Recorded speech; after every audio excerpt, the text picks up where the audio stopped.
विपक्ष मोदी को कभी नहीं हरा सकता, क्योंकि विपक्ष बकलोल है, क्योंकि विपक्ष को विपक्षगिरी करने ही नहीं आती। नमस्कार, मैं विकास कुमार कुशवाहा आप सभी को अपने YouTube चैनल में बहुत बहुत स्वागत करता हूँ। मुझे आज के वर्तमान समय के विपक्ष पे बहुत ही ज्यादा दया आ रही है, इसीलिए मैं ये वीडियो बना रहा हूँ। और ये खासकर उन्हीं विपक्ष लोगों के लिए है कि आप विपक्ष का मतलब समझे, विपक्ष का अर्थ समझे। जी हाँ, विपक्ष वह होता है जो सरकार के कार्यों में हेल्प करता है, यानी संसद में बैठ के या विधानसभा में बैठ के जो सरकार को बताता है कि हमारे देश का विकास कैसे हो सकता है, कहाँ पे आप काम नहीं कर रहे, यानी जहां जहां गलतियां हैं वहां वहां वो सरकार को बता सकता है कि आपको यहाँ पे कार्य करनी चाहिए या यहाँ पे आप गलत कर रहे हैं। लेकिन वर्तमान समय विपक्ष ये बात भूल गया है। मुझे समझ नहीं आता, कभी कभी मुझे लगता है कि सारे पढ़ने लिखने वाले लोग सिर्फ सत्ता पक्ष में है, ये समझदार लोग हैं। जी हाँ, मैं ऐसा इसलिए बोल रहा हूँ कि आप देखेंगे विपक्ष की ऐसी बातें, कुछ बातों पे आप नोटिस कीजिएगा। विपक्ष वर्तमान समय में विपक्ष सरकार का सहायता तो छोड़िए, भारत का विकास तो छोड़िए, वो सरकार का बुराई करने के चक्कर में, जी हाँ, यह सरकार का जो सत्ता पक्ष है उसके सरकार के बुराई करने के चक्कर में इतनी माने डूब चुकी है कि उसको पता ही नहीं चल रहा है कि वो किस चीज का बुरा कर रहा है। जी हाँ, वो सरकार के बुराई करने के चक्कर में भारत का ही बुराई करना शुरू कर दे रहा है। आप ऐसा देखेंगे कि जो वर्तमान समय के जो विपक्ष के महत्वपूर्ण लीडर है वो बोल रहे हैं कि चुनाव आयोग खराब है, चुनाव आयोग ने मतदान की सूचियों में गलतियां की हैं, खराबियां की हैं, या उनसे ज्यादा नंबर में मतदाता की संख्या यानी वोटर लिस्ट बन चुका है। आप इस बात पर ध्यान देंगे कि चुनाव आयोग जो एक संवैधानिक संस्था है, संवैधानिक यानी वह पुस्तक जिसके अनुसार हमारा देश चलता है, जिसके अनुसार आप विपक्ष बने हैं, जिसके अनुसार सत्ता पक्ष सत्ता में आई है, जिसके अनुसार प्रत्येक व्यक्ति वोट देकर अपने प्रधानमंत्री को इत्यादि को चुनता है, आप उस निकाय का बुराई कर रहे हैं, उस संस्था का बुराई कर रहे हैं। जैसे आप देखेंगे जो अनुच्छेद 324 है संविधान का, उसमें निर्वाचन आयोग की बात कही गई है। यानी निर्वाचन आयोग वह संस्था होगी जो उसका कार्य होगा कि वो निर्वाचित करेगा, वो राष्ट्रपति का निर्वाचन करेगा, प्रधानमंत्री का यानी सांसद का निर्वाचन करेगा तथा विधानसभाओं का निर्वाचन करेगा। वर्तमान समय में आप उसी का बुराई कर, जी हाँ, गलतियां आप उसका निकाल रहे हैं कि उसने मतदाता सूची निकाल दिया, मतदाता सूची। अरे भाई, वो अपना कार्य कर रहा है, इसीलिए तो उसको अलग रखा गया। उस पर किसी प्रकार से सत्ता का हस्तक्षेप नहीं हो, इसीलिए उसका जो मंथली है, उसका पेमेंट है, सब कुछ अलग रखा गया, भारत के संचित निधि से रखा गया, उसको ऐसे आसानी से हटाया भी नहीं। हर व्यवस्था हमारे संविधान निर्माता की है। आप क्या करें, उसी का बुराई कर रहे हैं। ठीक है, आप जब बुराई कर रहे हैं, मान लीजिए कि आप जब सत्ता में आ जाएंगे तो फिर आपका इलेक्शन कौन कराएगा? वही कराएंगे। तो जब आपको उनपे ही भरोसा नहीं रहेगी, आप इलेक्शन बातों को मानेंगे कैसे? इसी में एक आती है ईवीएम वाली बात। आप देखेंगे कि जब भी हार जाएंगे कहीं तो वहां पे ईवीएम खराब, जहां जीत जाएंगे वहां ईवीएम ठीक। अब आप खुद अपने बातों में समझ रहे हैं कि आप क्या कर रहे हैं। इससे आप भारत के जो लोग हैं उनके अंदर अपना छवि क्या बनाए हैं आप समझ रहे हैं।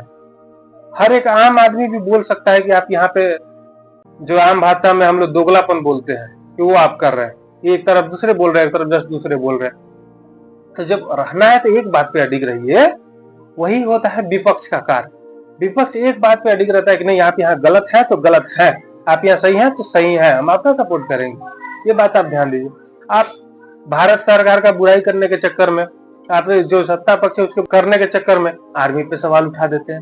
ये आर्मी ने ये ऑपरेशन जो किया था वो सही किया था, गलत किया था, ये ऑपरेशन कैसे हो रहा है, नहीं हो रहा। आप समझें, आप अब भारत सरकार या जो हमारी सत्ता पक्ष है उसका बुराई नहीं कर रहे हैं, जी नहीं, आप बुराई कर रहे हैं हमारे देश का, हमारे देश के संविधान का, हमारे देश का निकाय का, जो संवैधानिक निकाय, हमारे देश की आर्मी का, जो आपको भी, आपके दादा परदादा सबको अच्छे से बचा करके रखी। अगर वही नहीं रहती तो हम लोग कब गायब हो चुके होते। जितना हमारे अगल बगल जो लोग हैं या जैसे देश है, आप सोचिए वो हमको बचा कर रखी है, आप उसका बुराई करते। आप चुनाव आयोग का बुराई तो कर रही है, आप न्यायिक संस्था यानी सुप्रीम कोर्ट, हाई कोर्ट का भी बुराई करने लगते हैं। जब भी कोई फैसला वो अलग फैसला देते हैं आप उनका बुराई करते हैं। आप समझ रहे हैं कि वो क्या है। सबसे मुख्य बात कि हम सारे विपक्ष से ये अनुरोध करेंगे कि आप सबसे पहले अपने गाड़ी, अपने जो बॉडीगार्ड या अपने लोगों को छोड़कर एक बार अज्ञातवास जैसा 1-2 साल पूरे देश को घूमिए। तब आपको पता चले कि देश क्या है, इस देश की मिट्टी क्या है। आप जिस सत्ता पक्ष का बुराई कर रहे हैं उसको देखें वो कितने साल घूमे हैं, इसी वजह से वो नहीं हार पा रहे हैं, क्योंकि वो बेचारे बहुत सालों तक भटके हैं, जन जन जीवन को जानते हैं, हर चीज को जानते हैं। इसलिए आप जब पूजा करते हैं, विपक्ष का बात कर रहे हैं, बहुत सारे आप वीडियो देख लेंगे, हम दिखाएंगे नहीं, लेकिन आप देखेंगे कि जब वो पूजा करेंगे माला ऐसे फेंक देंगे, तीर भाला ऐसे फेंक देंगे, जो जल चढ़ाएंगे जैसे लग रहा है कि मैंने क्या हम बताए, ऐसे उठपटांग तरीके से आप जल चढ़ा रहे हैं। तो भाई पूजा नहीं करना नहीं कीजिए, लेकिन उसका बुराई तो नहीं कीजिए। आप जब उससे जल वैसे चढ़ाते हैं तो बहुत लोगों को देख के उस बात से ठेस पहुंचती है। और वहीं जो सत्ता पक्ष है, मोदी जी कहीं पूजा करते हैं तो अच्छे से पूजा करते हैं, उसको देख के लोगों के अंदर और ज्यादा सम्मान बढ़ता है। इस बात को आप सोचिए, मैं ये आप वीडियो आपकी बुराई करने के लिए नहीं बनाया, आपको समझाने के लिए बनाया कि आप समझे कि आप सत्ता पक्ष में फिर वापस कैसे आ सकते हैं। देखिए, हम सभी का मुख्य लक्ष्य होना चाहिए हमारा भारत को आगे बढ़ाना। इसके पीछे हमें जैसे कार्य करना हो करना, हमारा सत्ता पक्ष में आना ये हमारा लक्ष्य नहीं होना चाहिए। आप सत्ता पक्ष में आने के लक्ष्य से कार्य कर रहे हैं, इसलिए आपकी सारी बातें खराब हो रही हैं। आप सत्ता पक्ष में आने के चक्कर में जो सत्ता पक्ष जो कर रहा है, अच्छा भी काम कर रहा है, समाज के लिए अच्छा है, लोग के लिए अच्छा है, लोग खुश है, तब भी आप उसका बुराई करेंगे। तो जब आप उस चीज का बुराई करेंगे तो क्या वो लोग आपको सपोर्ट करेंगे कभी? क्योंकि आप तो उसका बुराई कर रहे थे। तो सही बात का भी, इसीलिए आप ध्यान, जहां जहां सरकार गलती कर रही है आप उस बातों को नोटिस कीजिए, आप देखिए। जी हाँ, मैं कुछ बातों आपको बता भी देता हूँ। जैसे आप देखेंगे कि अधिकतर जो महत्वपूर्ण जो कल कारखाने हैं, महत्वपूर्ण फैक्ट्रियां हैं, महत्वपूर्ण चीज है, हेडक्वार्टर, वो आप देखेंगे किसी खास राज्य में हो रहा है। आप देखिए गुजरात में अधिकतर जो महत्वपूर्ण अभी के जो स्थापना हो रहा है, गिफ्ट सिटी, या जो महत्वपूर्ण चीज का हेडक्वार्टर बन रहा है, जैसे केक का हेडक्वार्टर आप देखिए गुजरात में बन रहा है। जो महत्वपूर्ण चीजें हैं, खुद देखेंगे जो सेमीकंडक्टर नीति है, सेमीकंडक्टर महाराष्ट्र से निकल के गुजरात में चली गई। ये बात आप ध्यान दीजिए कि जो गुजरात के प्रधानमंत्री हैं, इसलिए अधिकतर चीज गुजरात में जा रहा है। जी हाँ, यह बात है। हालांकि उसमें कुछ और भी बात हो सकती है कि वहां से सप्लाई आसान है, क्योंकि वहां से समुद्र तट जुड़ा हुआ है। तो क्या समुद्र तट से जुड़े हुए और राज्य नहीं है? हो सकते हैं। तो ये सब बातों को आप सोचिए कि आप हर चीज गुजरात में क्यों दे रहे हैं। बिहार, जो एक समय भव्य कहा जाता था, पूरे भारत का पहचान बिहार से होता था। जी हाँ, जब नालंदा विश्वविद्यालय, विक्रमशिला विश्वविद्यालय से महान विश्वविद्यालय थे, जहाँ पे जब चाइना से या इत्यादि जगह से लोग आते थे पढ़ाई करने के लिए, वहां पे बिहार के वजह से पूरा भारत जाना जाता। आज क्या है, क्यों है, ये बात आप नोटिस कीजिए। आप उनसे ये सवाल कीजिए कि बिहार में आपने बोलते हैं कि ठीक है कोई भी खनिज नहीं है इसलिए हम फैक्ट्री नहीं लगा रहे हैं, तो क्या बिहार में खेती का जमीन नहीं है? बिहार में खेती से रिलेटेड फैक्ट्री नहीं लग सकता? चिप्स का फैक्ट्री नहीं लग सकता? या टोमेटो सॉस का फैक्ट्री नहीं लग सकता? या जो भी आपके पॉपकॉर्न का फैक्ट्री नहीं लग सकते हैं? आप खुद देखिए, कुरकुरे की फैक्ट्री नहीं लग सकते हैं? लग सकते हैं। इस बातों को आप सवाल में उठाइए। आप देखिए शिक्षा की स्थिति, जहां मिजोरम 100% लिटरेसी रेट है, यानी जहां पे एक भी व्यक्ति ऐसा नहीं है जो अनपढ़ है, वहीं बिहार, उत्तर प्रदेश, ऐसे बहुत सारे ऐसे राज्य हैं जहाँ पे आपको देखने के लिए मिलेगा कि जिसको लोग को लिखने नहीं आ रहा। ऐसा हम बूढ़े लोगों की बात नहीं कर रहे, हम बात कर रहे बच्चों का। आप देखें आज के समय जो छोटे छोटे बच्चे हैं, छोटे मतलब इतने भी छोटे नहीं, 10 साल 15 साल 20 साल, आप उनसे जाकर दिखाए वो कॉल नहीं लिख रहे। बिहार की स्थिति वर्तमान समय में ये है। तो आप उनको ये बात सवाल उठाइए कि आप शिक्षा की स्थिति क्या की है। आप खुद देखिए जाके सरकारी स्कूलों में या इत्यादि स्कूल में, आप देखें कितना पढ़ाई हो रहा है। आप कभी जाके खुद देखिए, टीचर आते हैं, एक टीचर आने के बाद दूसरे टीचर आते हैं, वो चले जाते हैं, दूसरे टीचर आने के बाद तीसरे टीचर आते हैं, वो चले जाते हैं। तो ये सब सवाल आप कब पूछेंगे? आप ये सब सवाल पूछिए कि शिक्षा की स्थिति आप क्या कर रहे हैं। आज से तो नहीं है, बिहार आपके कंट्रोल में लगभग 20-25 साल हो गया, तब से क्या स्थिति हुआ है। आप इस बातों को पूछिए। आप और पूछ सकते हैं, आप पूछेंगे। जैसे आप देखेंगे किसी भी सरकारी नौकरी का कोई फॉर्म कोई भी बच्चा भरता है, तो आप जो लड़कियों का फीस माफ हो जाता है, जो SC ST के फीस होते हैं वो बहुत ही ज्यादा कम होते हैं, और जो जनरल है साथ में जो OBC, तो जब आप OBC को अलग मानते हैं तो फिर जनरल के साथ जोड़ क्यों रहे? और जो अदर स्टेट है उसको भी आप अलग मान रहे हैं। फिर भी आप देखेंगे कि अदर स्टेट, OBC और जनरल सबका मिला के 800 रुपया, 900 रुपया। अब सोचे एक फॉर्म का कोई गरीब बच्चा या कोई भी बच्चा 800-900 दे रहा है। आप खुद इस बात पे ध्यान दीजिए, 800-900 सिर्फ फॉर्म भराई। फॉर्म देने का, फिर उसको अगर किसी दुकान से भर रहा है तो 200 रुपया एक्स्ट्रा दे रहा है, यानी 1000 रुपया फॉर्म भरा ही हो गया। उसके बाद वो जहाँ एग्जाम देने जा रहा है उसमें ट्रेन में आना जाना खाना, आप समझिए कि 2000 का तो एग्जाम ही हो गया। और उसके बाद पता क्या चलता है, पेपर लीक, सेंटर में धांधली। तो ये सब बातें आप कब पूछेंगे, ये ऐसा क्यों हो रहा है, ये सब बातें पूछिए, तब ना लोगों का सहानुभूति आपके साथ जुटेगा कि हाँ जी हमारा बात कर रहे हैं। आप अधिकतर देखिए छात्र पिटा रहे हैं, छात्र को हर बातों में मारा जा रहा है। छात्र अगर सही भी पूछता है कि धांधली क्यों हुआ, हमारा आपका जो एक ही दिन एग्जाम पड़ जा रहा है, दोनों एग्जाम आप ही के हैं, राज्य के हैं, अगर दोनों एग्जाम एक दिन पड़ रहे तो आप अलग अलग कर दीजिए, उसके लिए मारा जा रहा है। आप इस बात को ध्यान दीजिए। नहीं, आपको तो है चुनाव आयोग पे क्वेश्चन पूछना, न्यायालय पे क्वेश्चन पूछना, कैग के रिपोर्ट पे क्वेश्चन पूछना। आप ध्यान दीजिए, ये सारे बातें संवैधानिक संस्था है और ये आप खत्म हो जाएंगे, लेकिन ये संविधान नहीं खत्म होगा और संविधान का संस्था नहीं खत्म होगा। और आप जो हमेशा बार बार बोलते हैं संविधान बचाओ, ध्यान दीजिए, आप ही की दादी जी, उनके समय 1976 में 42वां संविधान संशोधन, आधा संविधान बदल दिया गया। तो आप क्यों उसको उस बात के लिए टोक रहे हैं, सत्ता पार्टी को उस बात के लिए क्यों टोक रहे हैं, जब आप जान रहे हैं कि मेरी झोली में छेद है। आप देखें कि जब आपकी दादी इतना ज्यादा परिवर्तन कर चुकी है संविधान में, आप सत्ता पर क्यों बोल रहे हैं तुम संविधान में परिवर्तन कर रहे, संविधान बर्बाद कर दोगे। रियल में तो बर्बादी उसको ना बोलते हैं कि जब 1976 में 42वां संविधान संशोधन हुआ था, उसमें जो मुख्यमंत्री या मुखिया थे सबका टर्म 6 साल बढ़ा दिया गया था। राष्ट्रपति को बोल दिया गया था कि नहीं, आपको एक ही बार, आपको जब जो भी हम लिख के दें आपको साइन कर देना है, आपको उस पर सोचना नहीं है। तो इसको ना अत्याचारी बोलते हैं, इसको ना बोलते हैं संविधान खतरे में है। आप झूठ मूठ का बवाल बना रहे हैं, तो समझ नहीं रहे हैं आप लोग। पता नहीं क्या है कि आप लोग के अंदर समझ नहीं आ रहा है कि पढ़े लिखे लोग हैं या आप उनको बोलने नहीं दे रहे हैं। और दूसरी बात कि जो विपक्ष है वो भी इस बात पे ध्यान दे कि आप किसको प्रधानमंत्री बनाने के चक्कर में लगे हुए हैं भाई। आप उसको बनाने के चक्कर में अपना खुद को बर्बाद कर दिए। देखिए, वो आदमी बुरे नहीं है, वो आदमी बहुत अच्छे हैं, जिसको आप बनाना चाहते हैं प्रधानमंत्री, वो आदमी बहुत बेस्ट है। क्यों? क्योंकि वो इंसान दिल का साफ है, वो इंसान कभी भी किसी का बुरा नहीं कर चाहता, हमेशा अच्छा चाहता है। वो इंसान अपने कार्य में, मार्शल आर्ट में या जो भी चीजें बहुत अच्छे है। दिक्कत है कि बेचारे को राजनीति नहीं आती।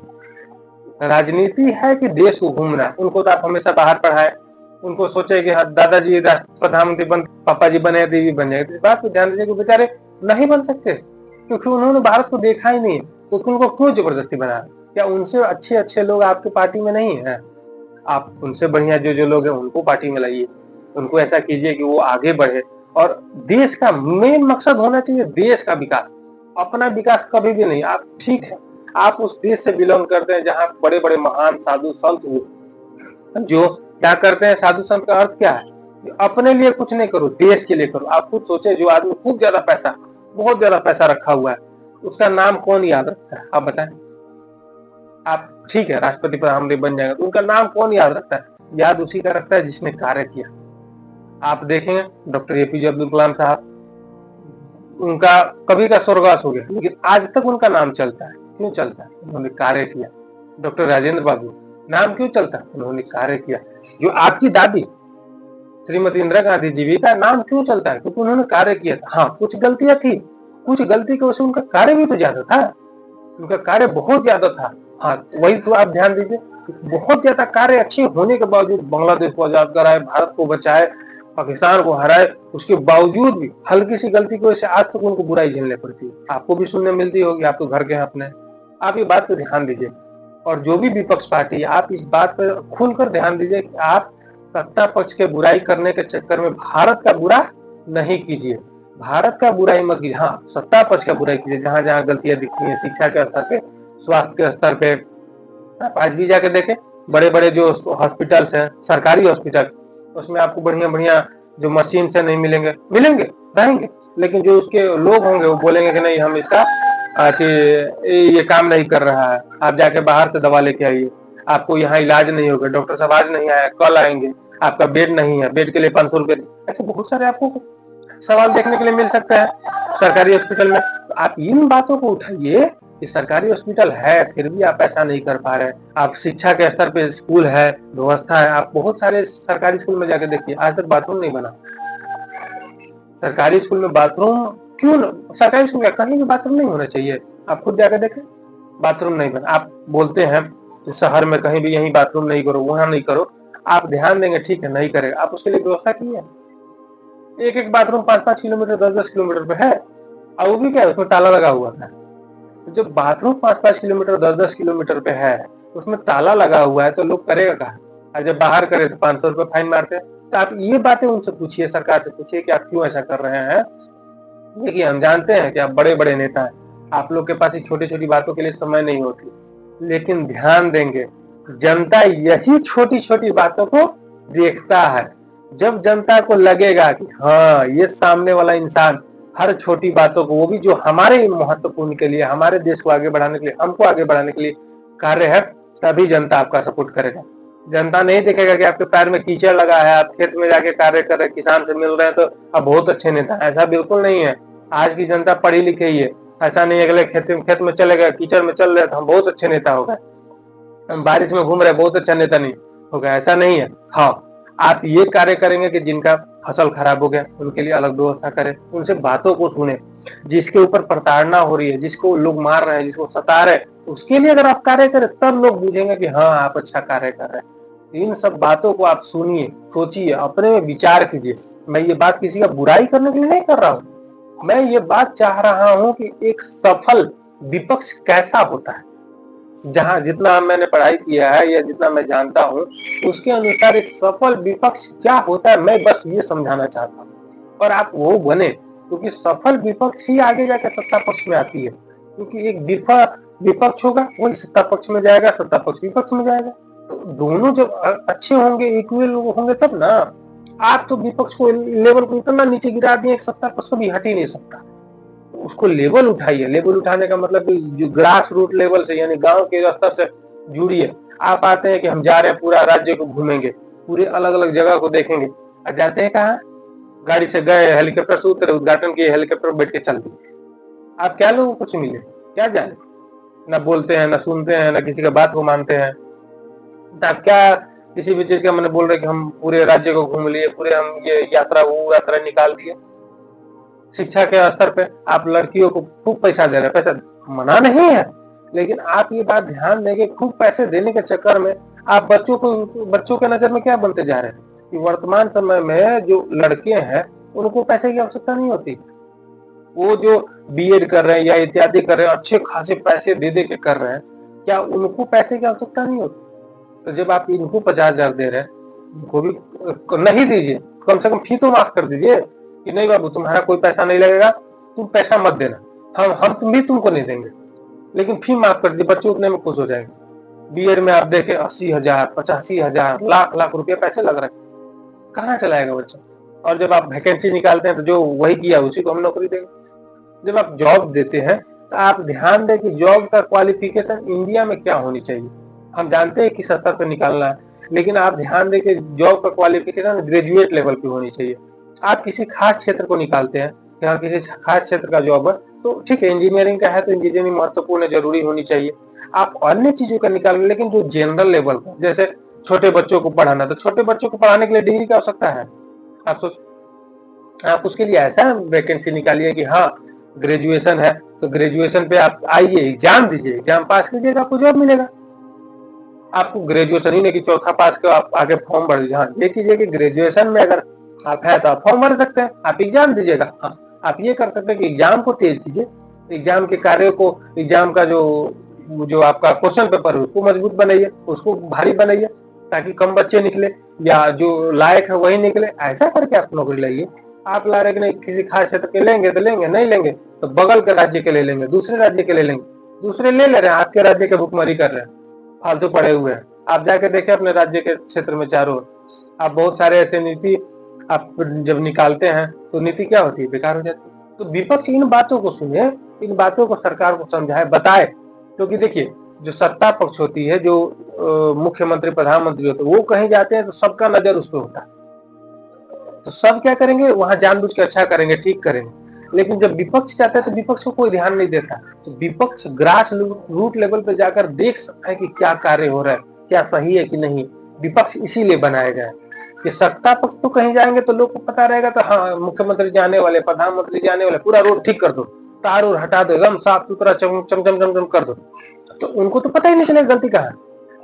जो विपक्ष होती है उसको तो कोई वैल्यू नहीं है, वो क्या करती है, वो घूमती है, क्योंकि उसको तो देख के कोई सुधारेगा नहीं। वो जाके तब बताती है प्रधानमंत्री को, मुख्यमंत्री को, देखिए आपके राज्य में, आपके देश में ये स्थिति है, आपको ऐसा करना चाहिए, क्योंकि आपको दिखा के ठीक हो जाएगा। जब हम जा रहे हैं तो खराबी हो रही है, आम जनता को ऐसी तकलीफ हो रही है, ऐसा कार्य विपक्ष को करना चाहिए।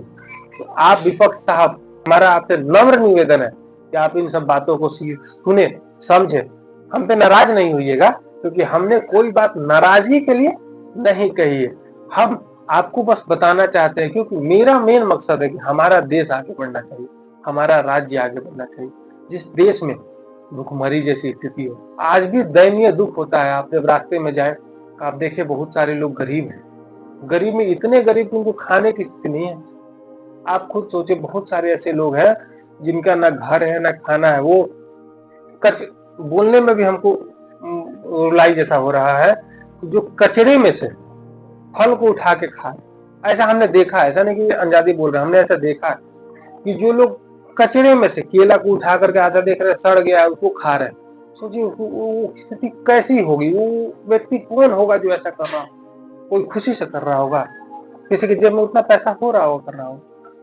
मेरा मकसद है कि हमारे देश में ऐसा एक भी व्यक्ति नहीं बचे, हमारे राज्य में ऐसा एक भी व्यक्ति नहीं बचे। तो आप इस कार्य के लिए करें। हम इसलिए अपने देश का बढ़ाई चाहते हैं, हम चाहते हैं कि हमारा देश हमेशा आगे बढ़े, इसलिए मैं ऐसा बात बोल रहा हूँ। और ऐसी बातों को जानने के लिए हमारे चैनल को सब्सक्राइब करें, और आप ऐसे कार्य को करें, और जहां जहां आपको दिखे आप हमें अवश्य बताएं। और इसमें अगर आपको जो अच्छी बात लगी उसको कमेंट सेक्शन में अवश्य बताएं, और अपने लोगों को, अगर जो विपक्ष में है, जो सत्ता पक्ष में है, दोनों को भेजे, तो उनको भी पता लगनी चाहिए कि क्या हो रही है। इसमें मैंने सत्ता पक्ष की भी बातों को बताई कि सत्ता पक्ष कहाँ कहाँ ध्यान नहीं दे रही है, विपक्ष कहाँ कहाँ ध्यान नहीं दे रही है, इस बातों को मैंने बताया है। आप दोनों पक्ष को भेजें, और ऐसी बातों को जानने के लिए हमारे चैनल को सब्सक्राइब करें। नमस्कार।